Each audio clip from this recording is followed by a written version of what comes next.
Now, Asa Akira, she has described herself stating, "I'm part of the new era of porn stars. We're feminists, very sex-positive people. We're not victims of rape, not drug addicts. We don't have any daddy issues." Hey guys, we had over 1 million people watch my bio on Asa Akira. My mind is blown.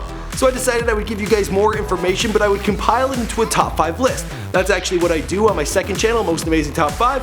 So I'm gonna play a clip from that. I hope you enjoy. Now, she was coy enough not to say if she would be into the Buck Angel or the Caitlyn Jenner type. Which way do you think she would go? I'm gonna go with Caitlyn Jenner, just on a hunch. Let's jump into our list with the top 5 strange facts about Asa Akira. First up in the number 5 spot, she was formerly employed as that of a dominatrix. Woohoo, I'm not surprised. Now, initially, Asa was enrolled in the prestigious United Nations International School in Manhattan on a scholarship. But due to bad grades, well, she wasn't invited back. She then went on to public school. Ew! Now, she had a bunch of crummy jobs. She worked as a cashier, she worked for a high-end magazine as an intern, she also helped out at preschool.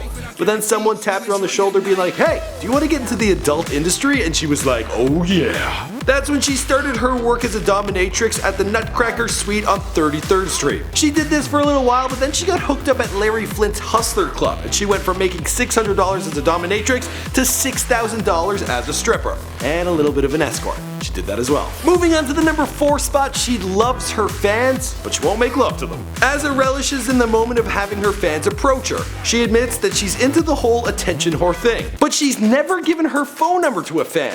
She's actually gone on to state, like, "I wouldn't give my phone number to a guy just on the street, so why would I give it to a fan?" She is very cautious who she gives out her personal information to, and well, for good reason, because there's probably a whole lot of guys who are looking for that stuff. So fellas, if you visit her at some kind of expo, when she's giving you the autograph, don't push for anything more. Moving on to the number 3 spot, she has her own book. It's titled Insatiable Porn, A Love Story. In the book, she discusses everything from her drug use. She once smoked crack with one of her clients when she was a dominatrix. She also talks about her short-lived career as an escort, to her suspicion that she may have been molested as a child by one of her former babysitters. She also goes into tons of detail about her normal upbringing, having fantastic parents, and, well, being a little perverse. Moving on to the number 2 spot, she's not quite sure what happened with that babysitter, but she is positive that at the age of 11, she got molested on a train. Now, for some time, her family relocated from New York back to their native Japan. Her father had a job there, and she was riding a busy train one day when a guy just squeezed up to her really tight,